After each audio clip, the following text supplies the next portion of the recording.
পরবর্তীকার news channel থেকে আমি প্রজ্ঞা পারিজাত বলছি। দিদি, আপনার নাম? আমার নাম সুতপা গাঙ্গুলি। আচ্ছা, এই অনুষ্ঠানটা নিয়ে আপনি কিছু আমাদেরকে বলুন।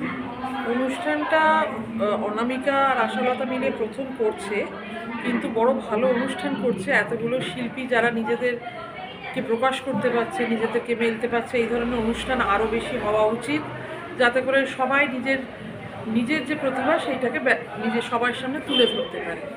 সবাই তো পারে না সবসময় সব কিছু বড় প্ল্যাটফর্ম, আস্তে আস্তে ছোট প্ল্যাটফর্ম থেকে সবাই নয় বড় হোক।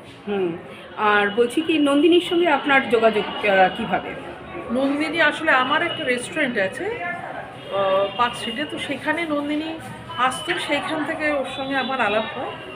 আর তারপর ও আমাকে বড্ড ভালোবেসে ফেলে, আর মেয়েটিও খুব ভালো, ও আমাকে মামনি বলে ডাকে, আর ওকেও আমি আমার মেয়ের মতন স্নেহ করি।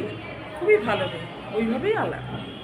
আপনি কবিতা, গান এগুলোর সঙ্গে কিভাবে জড়িত? আমি কবিতা একটু ছোটোবেলায় অল্প বিস্তর একটু পাঠ করতাম স্কুলে বটে। তখন তো রবীন্দ্রনাথের কবিতা পাঠ হতো, সেইভাবে পাঠ করতাম। আর গান শুনতে ভালোবাসি, কেনা ভালোবাসি কবিতা গান। আমরা কি দুকলি গান শুনতে পারি আপনার কাছ থেকে? আমি তো গান শুনতে পারি ভাই, আমি তো গান গাইতে পারি না। তাহলে কবিতা যেটা মনে আছে সেরকম দুটো লাইন। গগনে গরজে মেঘ ঘন বরষা, কুলে একা বসে আছি নাহি ভরসা, রাশি রাশি ভাড়া ভাড়া ধান কাটা হলো সারা, ভরা নদী কুলো দ্বারা খর পরশা, কাটিতে কাটিতে ধান এলো বরষা। দারুণ দারুণ। সরি, আমি অনেকদিন পরে হঠাৎ করে না, খুব সুন্দর, খুব চয়নটাও আপনি সুন্দর করেছেন, খুব সুন্দর দিদি।